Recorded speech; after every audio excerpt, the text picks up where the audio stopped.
Hello and good evening, everybody. My name is Ben Weeks. I'm the CTO of Requestec, and this is Marek, my business partner who heads up business development. Requestec's been specializing in video calling services since 2007.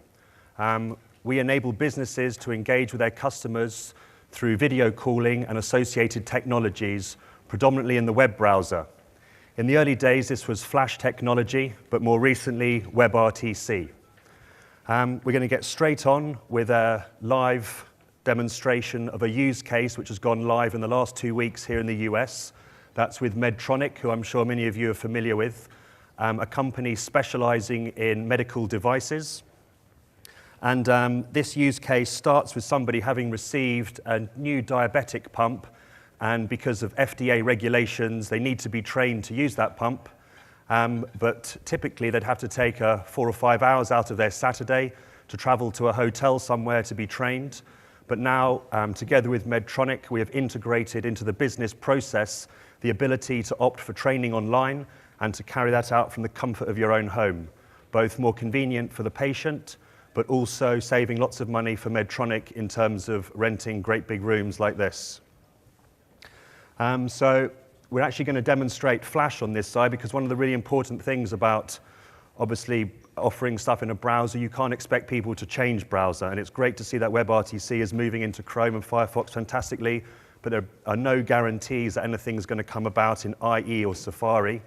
And while you might have heard lots of bad things about Flash, we've been doing it for so long now that we can do H.264 UDP solid video calls in Flash to the point that we're confident of demoing them to you, to show that it really is cross-platform, cross-browser, the platform that we offer.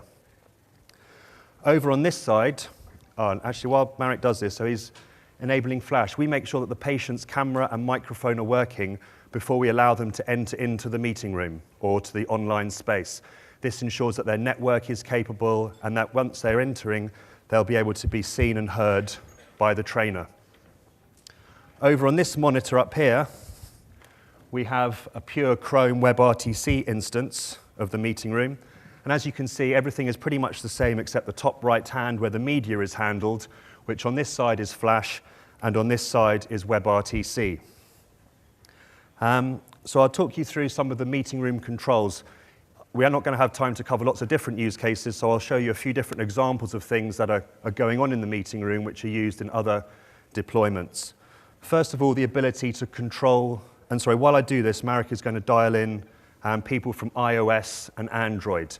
So a patient would receive a link in an email potentially, or Medtronic would request via an API a link which is personalized to the patient, which when they click on it will take them into the meeting room on any device, iOS, Android, Safari, Internet Explorer, or WebRTC. We're able to actually share the view of iOS up here for you. And as you can see, it's very similar in terms of you have a whiteboard area and the video conferencing section at the top. So on the left of the meeting room is the members list, the people in the room. In the middle is the whiteboard area where you can share pictures, PowerPoint presentations.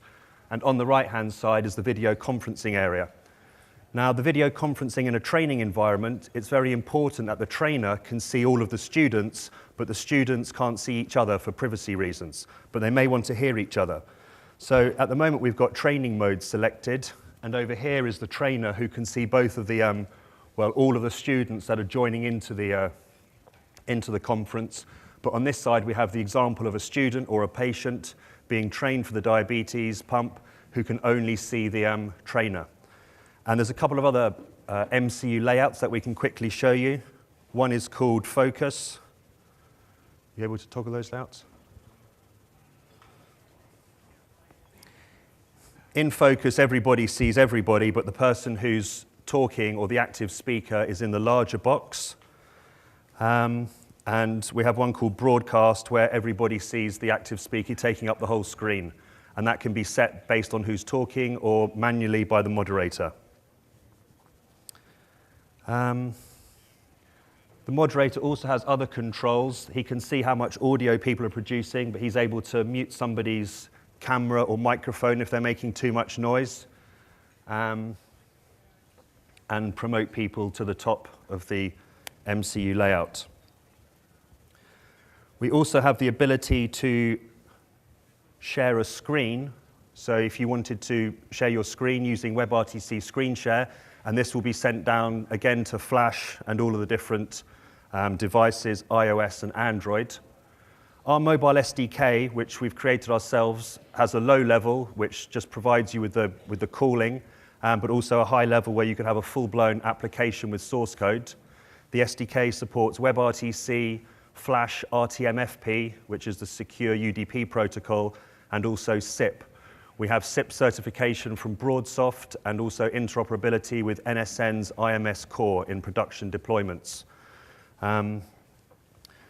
We also provide for Genesys, the call center, their front-end browser-based click-to-call solutions for a number of call center deployments, including Akbank in Turkey, which was one of the world's first online video banking solutions.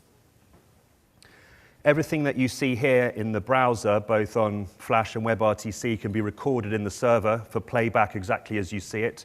That would include the whiteboard area, as well as the video conferencing, or you can just choose to record the video or the voice or nothing at all if it's a HIPAA-compliant installation where recording is not allowed. Marek is now sharing a PowerPoint in the whiteboard area, and I think this is a bit of a world first, being able to convert PowerPoints to pure HTML5 assets, where you can move through a PowerPoint. The owner of the conference can share different slides with people, including animations, and I think you're going to show an animation now. So as you can see, it's bringing up different information about some of the low-level advantages of our MCU, including mixing of Opus wideband audio, a low latency mixing of the audio into a single stream so that you have low bandwidth in all situations, which has been really important for some of our deployments in China, where people are learning over the internet, and any sort of packet loss or excess bandwidth can really get in the way of call quality. And also the ability to do dynamic FEC, which is where you can tell Chrome to automatically send some packets twice, which uses more bandwidth, but it gets around the need to have to re-request packets that get lost. And this is done on a dynamic basis, such that you only do it when it's necessary, and you choose a profile which matches the packet loss of the network to try and achieve, and quite successfully, smooth video, even in high packet loss environments, say in calls between the US and China. Oh yes, Marek's going to call in from a SIP client now. We are going to use Counterpath's Bria SIP client, but we also recommend people using Cisco Jabber client or Tandberg and Microsoft Link. And we support all of those for dialing into our platform. So telepresence, existing telepresence setups can also dial into these rooms. And now we have 4 people in a grid, in grid view.